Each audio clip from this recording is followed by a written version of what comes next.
Bom dia, boa tarde, boa noite para você que é torcedor, para você que é torcedora do Santos Futebol Clube. Nos perdoem pela ausência, essas semanas foram conturbadas, mas estamos de volta agora. Toda quarta-feira nós gravamos, toda quinta-feira esse podcast vai ao ar, independente da programação do Santos. Quarta-feira gravamos, quinta-feira este podcast vai ao ar logo de manhã no seu agregador de podcast preferido.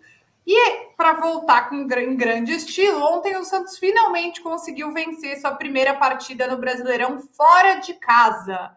2-1 em cima do Juventude lá no Alfredo Jaconi, Juventude que até o momento é o penúltimo colocado do Campeonato Brasileiro. Então, assim, parabéns, Santos, você não fez mais que a sua obrigação, mas também não estava fazendo a obrigação nos últimos tempos e agora fez. Deu um alívio, não deu, Isabel Nascimento, quando teve aquele gol do Marcos Leonardo? Bom dia, boa tarde, boa noite, Nira e todos que estão nos ouvindo. Olha, como diria Simple Plan, sorry I can't be perfect. A gente também tem nossos dias aí, realmente as semanas apertam, né? Como vocês sabem, eu e Nira parecemos que vivemos disso, mas não vivemos. Temos vários outros trabalhos. Então, eu acho que a gente voltamos, como você falou, né, Ni? Voltamos em grande estilo.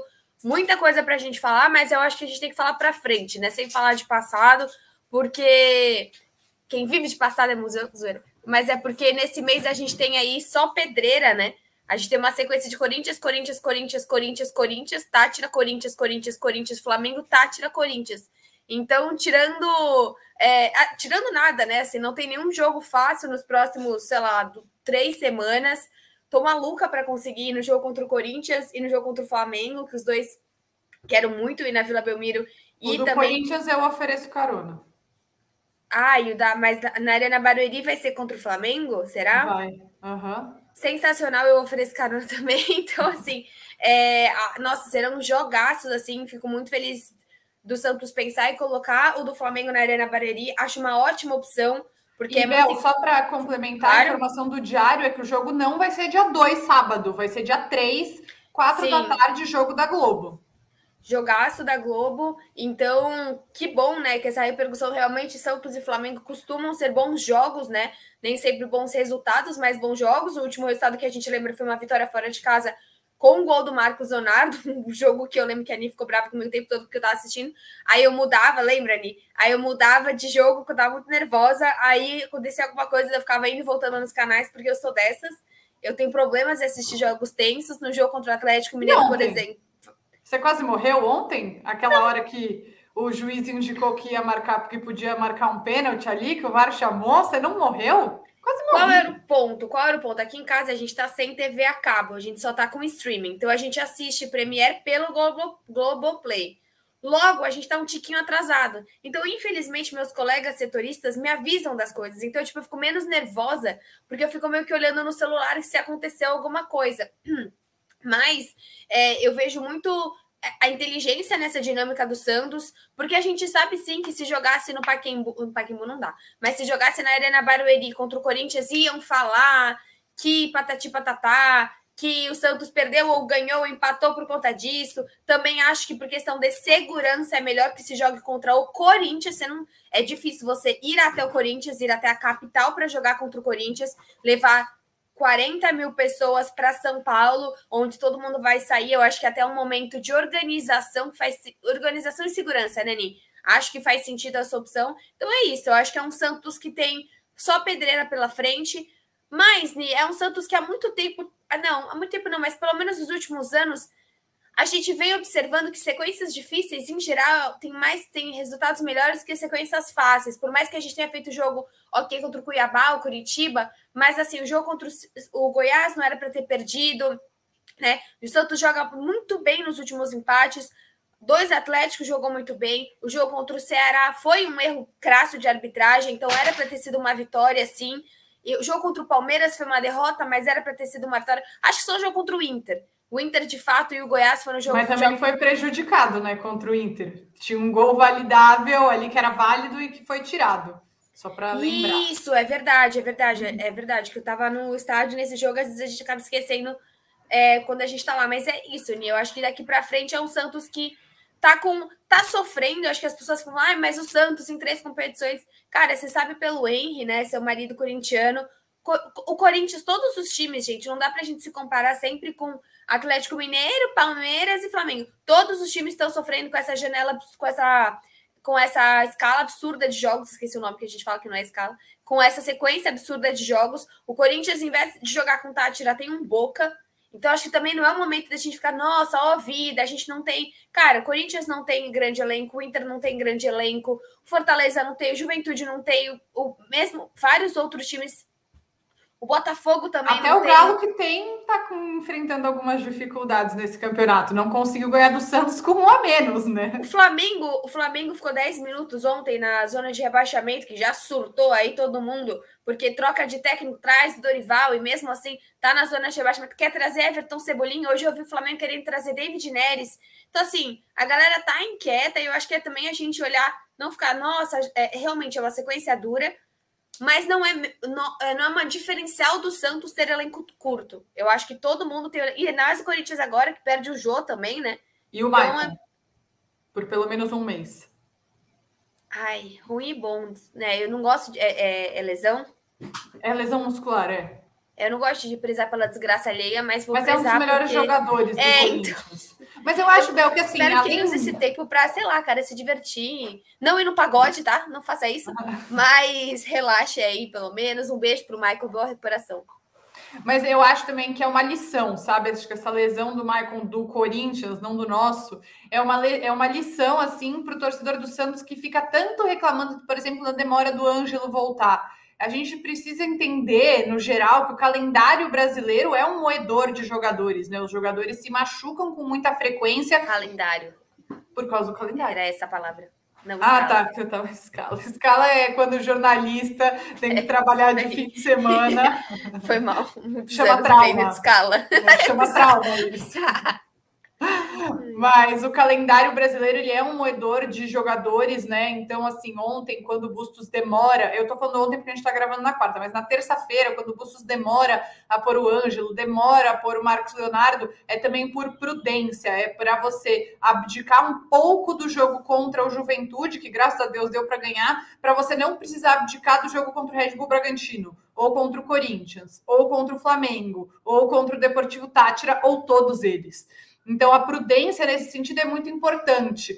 Até hoje teve esse caso, né, que eu fiquei bem incomodada, para ser sincera. Teve gente que não se importou nem um pouco, mas com aquele tweet do Sandri, falando, eu estou 100% e tudo mais. Cara, vou dar minha opinião bem sincera. Eu não sei se o Santos está mentindo. Eu quero acreditar que o Santos não está mentindo, claro.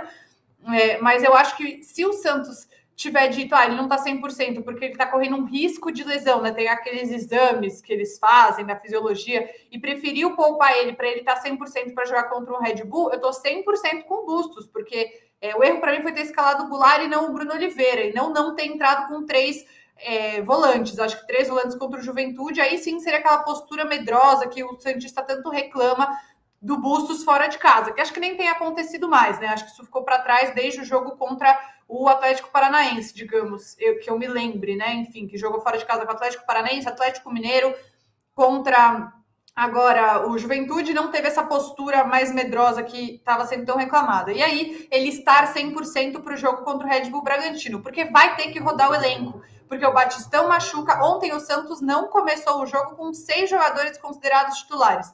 Madison machucou, Pires estava expulso, o Batistão estava machucado, aí o Ângelo com desgaste, voltando de lesão, o Marcos Leonardo sem poder forçar, e tem mais alguém que eu não tô lembrando. E o Maicon saiu logo cedo por questão de lesão. E além do Sandri, né? Já são 7, falando que não conseguiram, não puderam, de alguma maneira, jogar o jogo inteiro. Então, não vai dar para ter 11 titulares, repetir sempre, porque eu odeio esse comentário, então já vou rebater antes que alguém fale. Não é porque o cara ganha bem que ele não se lesiona, não tem nenhuma relação. Então, acho que isso é muito importante. Porque a gente também aqui ganha muito pouco com esse podcast e a gente se machuca. A gente vive a vida como uma pessoa normal. Na verdade, a gente não lucra. A gente só gasta mesmo que a gente ama vocês. Mas eu acho que, assim, é exatamente isso. Falando sobre Sandri, me recorda muito aquele problema. Você lembra muito quando tinha Santos de um lado, com a voz meio ruim, mas tá tudo bem. Santos de um lado, Marinho do outro e DM no meio. Até falei isso no podcast da Globo hoje. E eu não gosto disso. Ou aquela entrevista famosa do Lucas Veríssimo pós aquele gol dele, no jogo da Libertadores que nós fomos para a final, que ele fala de não receber. Ele fala do Soteldo, né? Fala a questão do Soteldo, acho que do salário do Soteldo. Tipo assim, eu não gosto dessas small talks, assim, que acontece, que você olha no sentido de parece que é um Santos desorganizado, porque o que a gente vê até hoje, concordo com metade das coisas que o Bustos faz, discordo com outras e tá tudo bem, porque senão eu não tenho a menor competência de estar fazendo o que ele faz. Mas é um time que é um técnico que tá segurando esse time, sabe? Não é um time que você olha e fala, putz, tá perdido o elenco. Até foi engraçado, né? A gente tem um grupo de meninas santistas e todo mundo brincando, né? Que agora é o aniversário do Goulart e tava todo mundo brincando no tipo, olha, é um time também que se gosta fora de campo, é um time do pagode, né? Isso é legal, a gente precisa que esse time se dê bem, a gente precisa que esse time corra pelo outro. Um Marcos Leonardo que chega no final da partida e fala, meu... O Bustos falou que eu precisava de 15 minutos, não preciso de nada, eu quero entrar, eu quero jogar. E o Sandro poderia... Qual foi o problema, sabe? Se é um problema que o Sandro tivesse resolvido isso com o Edu Dracena, sabe? Não consigo... Putz, Edu Dracena, a agenda dele é muito lotada, não, tá bom. Fala com o auxiliar do Bustos, fala com o Bustos, não sei. Mas achei que ficou chato, até porque também comentou em cima de um post da imprensa, que foi em cima de um post do Bruno Gilfrida, aí depois o Sandro comenta, aí o Musetti pega esse post, entendeu? Começa a virar um bololô de um negócio que poderia ter sido resolvido mais fácil, né? Eu acho que isso, a palavra para mim, assim, que acho que não é muito ofensiva, mas acho que é molecagem, sabe? Acho que é uma atitude de moleque, assim. Acho muito ruim, porque era um dia que era pra gente estar falando só da vitória do Santos, que finalmente venceu fora de casa, e aí acaba entrando uma coisa ruim no meio de tudo isso. Pode ser que o clube também esteja errado, eu não sei os meandros da história para dizer quem está absolutamente certo, quem está absolutamente errado, mas eu acho que essas coisas sim deveriam ser discutidas internamente, até porque a gente passa por um processo que eu acho muito nocivo para o Santos, que é uma tentativa da própria torcida de queimar o treinador. Então eu acho que isso só coloca mais lenha na fogueira. Eu entendo as críticas ao Bustos, por exemplo. Ontem, tinha necessidade de ele ter colocado o Angulo em campo? Não tinha. Nenhuma. Eu acho que essa é uma crítica válida. Tinha necessidade do Goulart ser o titular ontem? Não tinha. Nenhuma. Acho que essa é uma crítica válida. Mas eu também acho que a gente não pode maquiar as coisas de bom que estão acontecendo no Santos. O Santos é um time muito mais competitivo do que era. Você lembra quanto tempo o Santos ficou sem virar um jogo? Quando virou aquele jogo, acho que esse você não foi comigo, mas aquele da Universidade Católica de Quito, era tipo assim, 1.667.000 dias sem o Santos virar um jogo. E ontem o Santos, tudo bem, estava com um a mais, lógico, mas conseguiu virar o jogo. Contra o Atlético não jogou Mineiro. Nada contra o Banfield com um a mais também, um time que é mais fácil, um time que é ao mesmo nível do Juventude. Não, e contra o Atlético Mineiro quase vira o jogo com um a menos. Então, acho que o Santos é sim muito mais competitivo. Vou falar o que eu sempre falo no programa, né? No Café com a Anitta. O Bustos é o melhor técnico do mundo? Não. Ele é o pior do mundo? Também não. Longe disso. Longe de ser o melhor. Tem como marcar com o melhor técnico do mundo? Não. O Santos consegue. Ninguém contrata o melhor técnico do mundo, ele fica quieto, ele vai pedir jogadores, reforços.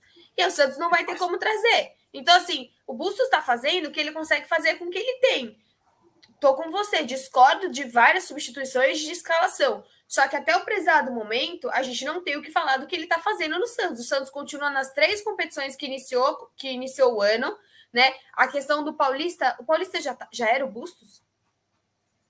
Ok, eu acho que não era o Bustos veio depois. O Bustos estreia no Paulista no jogo contra a Ferroviária. Era para ele ter estreado, o jogo foi adiado. Ele vai para aquele jogo contra o Fluminense do Piauí, se eu não me engano, porque o Santos empata e passa nos pênaltis. Aí ele estreia no Paulista contra a Ferroviária e joga contra Ferroviária e Água Santa, se eu não me engano, só isso. Então, bom, o Bustos não teve basicamente nenhum dedo do Bustos a gente tem no Paulista, e não tinha nem os reforços ainda, porque querendo ou não, hoje eu começo a ver utilidade no Julio. Eu vejo que o Julio é um cara que tem uma proposta pequena de jogo, ele desarma bem, ele segura a bola e ele faz isso, ponto. Sabe assim, ele é um cara que é limitado no que ele tem potencial de fazer, mas o que ele se propõe a fazer, ele faz. E eu o vejo melhorando, eu o vejo tendo mais minutagem, mas ao mesmo tempo sendo mais assim, o custo-benefício de ter o Julio em campo. É um cara que, por mais que as pessoas falem, por exemplo, acho que a gente precisa falar sobre isso. Essa semana tivemos 2 baixas, né? O Marcos Guilherme e o Pirani. Cara, eu não acho as pessoas falando, é sensacional pro Pirani. Eu não gosto da ida do Pirani agora, em junho. Se fosse para você levar o Pirani, sei lá, deveria ter ido antes, passado uma temporada no Cuiabá. Porque assim, o Santos vai começar a maratona. Se você chega para mim e fala, putz, a gente caiu na Copa do Brasil, ou a gente caiu na Sul-Americana, agora são só 2 competições. Pô, a gente sabe o quanto o Bustos não usa o time titular na Sul-Americana. O Pirani é um excelente jogador para ser utilizado na Sul-Americana. Então, assim, não sei se eu concordo, não sei se essa é uma discussão que aconteceu faz tempo. Acho que o Pirani consegue maturidade lá, sim. Acho que o Cuiabá é um time organizado com potencial, é um time de Série A.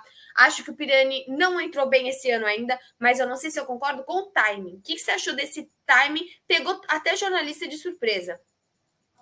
Olha, eu acho que ele não estava sendo aproveitado no Santos. Eu acho não, né? Ele não estava sendo aproveitado no Santos. Eu acho que é bom para ele crescer, porque eu entendo, eu concordo, é boa a sua crítica sobre o timing, mas será que esperar mais para um ano que vem não seria perder tempo também?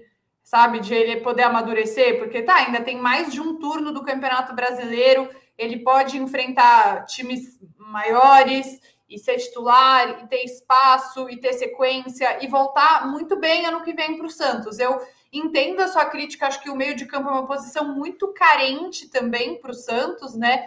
Mas eu acho que a ascensão do Bruninho provavelmente deixou o Pirani com essa vontade, sabe? De ter espaços e oportunidades em outro lugar. Eu não discordo desse empréstimo, eu acho que vai ser bom para ele. E eu estou pensando mais no jogador do que no Santos, mas também porque ele é um ativo do Santos. E o Santos precisa recuperar esse jogador para poder contar com ele mais maduro, ou quem sabe também valorizá-lo para uma possível venda. Importante lembrar, Bel, que ele foi sem valor de compra fixado. O que isso quer dizer?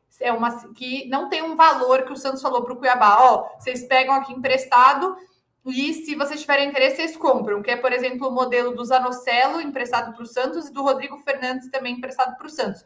Isso dá um indício de que o Santos não tem interesse de vender o jogador. Então, realmente, acho que o clube mostra que a ideia é que ele vai e amadureça. Entendo a questão sobre o timing, acho uma crítica importante, mas talvez não tenha surgido antes. Até porque quem pediu ele foi a minha Alexa que falou aqui atrás, a Bel achou que foi a dela, né? Mas... Foi a sua Alexa que pediu o Pirani? Foi a minha. Ah, não, foi o Antônio Oliveira que pediu o Pirani. Tá, achei que tinha sido. Antônio Oliveira, que era o auxiliar de Jesualdo Ferreira, então conhecia o Pirani, ele teve esse olhar e pediu o jogador. Então ele só chegou agora ao Cuiabá, então talvez também tenha sido a oportunidade que surgiu. Interessante como os técnicos estrangeiros gostam do Pirani, né? O Ariel Roland também gosta dele, é porque ele é um cara muito técnico. Ele é um cara que, assim, de fato não cresceu. Você olha o Sandri, por exemplo. Eu tirei foto com o Ângelo, você também tirou. Puxa, ele é muito maior. Tudo bem, eu não sou uma pessoa nada grande, mas ele é maior do que eu pensei. Eu também. Ele é mais alto, ele é mais forte, sabe? É diferente você vê-lo pessoalmente. Coisa que o Sandri o Pirani já é um jogador menorzinho, assim, né? Então, também tem essa questão de ganhar corpo. O próprio Sandri também. E menos intenso também, né? Com certeza. O Pirani é menos intenso. Com certeza, que é algo que, assim, o Ângelo, ele não é aquele cara que você fala, putz, a gente tá perdendo, ele é o cara que pode construir a virada, mas ele é um cara que também perde a cabeça fácil. Porque o Ângelo, ele tem o que o Goulart tem de menos, o Ângelo tem de mais, essa vontade, essa garra que extrapola o Ângelo. Mas eu acho que, assim, agora falando também do Marcos Guilherme, se o Santos não vai utilizar, de fato, né, devolve o jogador, vai rescindir com o Inter também não pretende ficar, mas eu não acho, de todos os grandes contratos que o Santos já fez, não achei um erro. Eu acho que, assim, foi uma tentativa, um cara que foi tipo um Camacho, entendeu? Chegar no final do ano, o Camacho voltar pro Corinthians, rescindir com o Corinthians, o Camacho é do Santos. Ele rescindiu com o Corinthians para ir para o Santos. Ele é jogador do Santos. Ele é emprestado. Mas eu vi que o contrato do Camacho estava acabando esse ano, eu vi numa matéria. Pode ser que acabe, mas ele fica sem clube. Ele não volta para o Corinthians. Ele rescindiu com o Corinthians. Mas eu acho que o Camacho é um jogador bem útil, assim. Acho que ele tem entrado bem. Acho que deveria entrado ontem, por exemplo. A hora que ele me tira o Zanocelo, para mim era para entrar o... Se é para tirar o Zanocelo, é para entrar o Camacho. Se você não tem o Sandri... Não, o Angulo. Se é para tirar o Zanocelo, por quê? Para mim não tiraria, mas eu não sei se ele estava cansado. Então, assim, só deu o Zanocelo no primeiro tempo. O Zanocelo foi o único jogador, só ele criou sozinho. Por quê? Até alguém postou no Twitter, é engraçado, assim, a sintonia que você tem entre Juan e Angulo, Juan e Goulart são propostas de jogo diferentes, são tipo, você não imagina eles trocando 2 palavras, entendeu? São pessoas, personalidades muito diferentes. Então o Zanocelo tá fazendo tudo. Eu acho que são ideias, são jogadores, tanto o Marcos Guilherme quanto o Camacho, são boas apostas do Santos. Essa semana até acho que saiu a matéria do Diário, né? Falando que o Santos pagou quase 3 milhões nas rescisões, mais ainda de Venuto e de até o Kleber Reis, né? Então a gente começa a ver bons, não sempre bons, mas contratos e transações interessantes, modelos mais inteligentes. Modelos mais inteligentes. Sim. Quer dizer que o Santos vai ser assertivo, que o Angulo vai... Não. Contratar o Maranhão, comprar o Maranhão, de fato, por 500 mil, terão erros, até porque futebol é muito além do que simplesmente compra. A gente sabe que existe questão de empresário, a gente sabe que existe muito além do que a gente enxerga. Mas que a gente está vendo esses erros serem minimizados, a gente está. Eu espero que nessa janela, né, que abre em breve, no mês que vem, o Santos consiga fazer isso com um lateral direito, que eu acho que é a posição mais carente que o Santos tem, e também um ponta, né, um atacante de lado de campo, que o Santos está precisando também de uma reposição. E eu concordo, acho que sempre que tem erros, né, você pensa, 500 mil no Goulart, mas o Santista achava que ia dar certo, a maioria dos Santistas achava que ia dar certo, né, que era um jogador que foi muito bem no Cruzeiro, a gente sabe que das limitações físicas dele, mas eu nem acho que a questão é tanto física, acho que é mais da adaptação dele ao ritmo do futebol brasileiro, que não tá rolando legal. Mas enfim, o Angulo também são valores altos por mês, mas você vê outros erros cometidos por outros times que me saltam ainda mais os olhos, assim.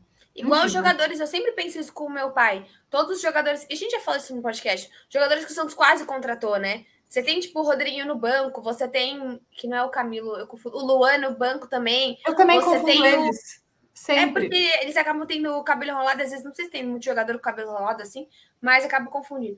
Ele também, a gente tem o Bigode também, tipo, vários jogadores que o Santos quase trouxe, nenhum deles está brilhando, né? Então isso é muito interessante. Aí a gente tem o último jogo do Santos, em que voltamos novamente outra vez com os mesmos jogadores, né? Então, assim, entra Marcos Leonardo, entra Ângelo, com eles bem, tipo, tendo ok de saúde, não tem como você deixá-los no banco, né? Antes a gente até poderia pensar, putz, mas o Ângelo ele precisa de uma maturidade, né? Não, o Ângelo tá pronto, o Ângelo tem que ser colocado em todas as partidas que ele estiver bem fisicamente. Ah, você quer poupar pro Red Bull porque você quer o Ângelo 90 minutos contra o Corinthians? Isso é um plano, isso faz sentido.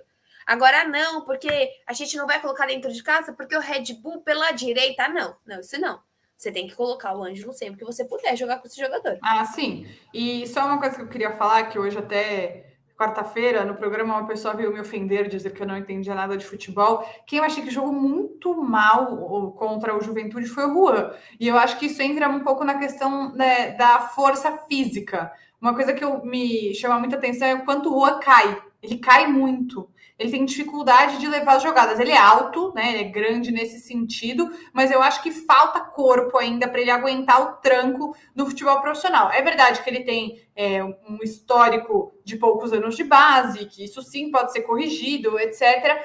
Mas eu achei que no jogo contra o Juventude ele não foi bem. Não quer dizer que ele não presta, que eu tô falando aqui que o menino da base é horrível, mas eu achei que ele foi muito mal, sim, contra o Juventude. E você vê a diferença que mesmo o Marcos Leonardo, ele sendo mais baixo, ele é forte, ele é parrudinho, assim. E aí no lance do gol dele, inclusive, ele mesmo carrega a bola, né? Ele leva um tranco e ele mata no peito e carrega a bola até achar o Ângelo para receber o passe de volta. Eu acho que essas são nuances, assim, mais tênues que a gente precisa perceber para dizer se um jogador está pronto ou não está pronto para ser titular do time do Santos. Isso não necessariamente vem com a idade. Óbvio que você tem um Maicon super experiente e que isso tem feito uma diferença enorme para o Santos, mas você também vê jogadores mais novos que, com o desenvolvimento físico, acabam mudando muito. O Marcos Leonardo é um exemplo, mas também o próprio Ângelo, acho que os dois conseguiram se destacar mais do que o Pirani, voltando naquele assunto, também por terem crescido muito fisicamente, por serem mais fortes. O Ângelo, quando entrou, quando ele veio para o profissional, mesmo com 15 anos, ele já não tinha a mesma forma de corpo do que o Neymar quando subiu para o profissional, que era aquele filezinho de borboleta. Ele sempre se esforçou mais para ser mais forte. Eu acho que isso é algo que precisa ser observado quando a gente fala dos meninos da Vila que sobem para o profissional do Santos. Enfim, só uma observação. Até o próprio Rodrigo, né? Eu tive o prazer de conhecê-lo aí na última partida do Santos e a gente saiu para jantar depois. Mentira. Eu só tirei uma foto mesmo. E é bem interessante mesmo, porque um cara desse, jogando uma final, não entrou na final, mas jogando uma Champions League, não tem como ele ser um cara tão fácil de você atingir, tão fácil de você derrubar. E eu sinto muito isso, e eu acho que assim, o Juan, dos meninos, ele não é o cara mais habilidoso. Ele não é o cara do drible. O Juan, ele é oportunista. Eu prefiro milhões de vezes jogar com o Juan do que com o Angulo. Mas o Juan tá muito longe ainda de ser um centroavante como o Marcos Leonardo. Eu acho só para dizer, todo mundo estava reclamando que ele estava jogando fora de posição, mas contra o Juventude ele jogou de centroavante. Jogou, mas eu acho que também a gente precisa tê-lo como centroavante com alguém um pouco mais ativo do que o Goulart. Sim. Entendeu? Sim, eu acho que assim, concordo. Você jogar com o Goulart, você jogar ali, sendo que você tem Braga de um lado, que é um jogador que mais corre, é um jogador que realmente dá velocidade, mas às vezes não cria tanto. O Braga é um dos jogadores mais inconstantes. Jogou muito bem contra o Inter, depois faz partidas super apagadas. Coloca o Juan ali para mim e você vai colocar, sei lá, quer manter o Julio, mantém, mas aí você coloca, não sei se dá para jogar o Juan e Marcos Leonardo, sei lá se dá para jogar dessa forma, e coloca o Ângelo na direita. Eu acho que também você tem que dar munição para o Juan jogar. O Juan não joga sozinho, o Ângelo joga sozinho, o Marcos Leonardo consegue jogar sozinho. Julio não joga sozinho. E acho que o que você tá falando é muito de tipo. Você vê, por exemplo, quando você tá. A gente, né? Esse ano a gente tá indo bastante no estádio, obviamente, né? Você tava morando em outro país ano passado e depois era pandemia, então tá bom. Mas assim, quando você vê o Goulart, por exemplo, o Goulart perde a bola, ele para. Quantos gols de chute de fora da área que o Santos, por exemplo, rebate no João Paulo, volta e o cara chuta sozinho, o Goulart tá do lado. O Goulart era um cara que ele perde, o Julio não. O Julio, ele perde, ele vai atrás. O Juan também não é esse cara que perde e vai atrás. Ele é atacantão, ele não é o Caio Jorge, que até acabei de ver, acabou de aparecer no Twitter para mim. Muito bom esse post, falando que o Caio Jorge falando que o problema era o atacante. Mas era assim... Mas era assim. Mas era. Eu acho interessante isso, né, Bel? Eu acho que até o último podcast que a gente fez, se eu não me engano, foi aquele que eu falei do Julio, né? Do quanto a gente não colocava o Julio e o Angulo no mesmo pacote. Eu acho importante a gente falar, assim, sobre, na minha opinião, uma adaptação e uma melhora relevante do Julio. Ontem, o que ele roubou de bola no campo de ataque do Santos... Ele é bom nisso. Sim. Ele rouba até do Zanocelo. Ofensivamente, eu acho que ele tem problemas. Ele não é um super criador de jogadas. Ele não se posiciona bem. Ele não aparece tanto para o jogo. Sim, mas ele defensivamente ele cumpre esse papel de roubar a bola para passar para o outro atacante, que é importante. Ele precisa melhorar em um aspecto, mas dá para ver que ele cumpre um papel relevante no time, ainda mais quando está precisando segurar a bola, por exemplo. E não é tão faltoso. Você pode ver que ele não toma. Ele quase perdeu o pé ontem, então ele não toma tanta. Ele acaba. Desculpa, ele não é tão faltoso, por exemplo, como o Rodrigo Fernandes. E só uma informação, não sei como vai acabar, mas o Bragantino está ganhando de 3-0 do Curitiba neste momento. No primeiro tempo. Curitiba é um time que o Santos teve bastante trabalho em ganhar e é um time bom. Não sei se hoje está desfalcado, não estou acompanhando porque eu estou aqui no podcast. Mas eu acho que é interessante aí para a gente também ficar de olho, porque Bragantino, a gente pega no final de semana e a gente não tem lateral direito, né? Provavelmente a gente vai jogar com o Braga, a gente não tem nem o Auro. A gente não tem nem o Madison, provavelmente a gente não vai ter Batistão ainda, e eu acho que chega aí, né, não sei o Maicon, né, o Maicon ainda pode ser uma dúvida também para esse jogo.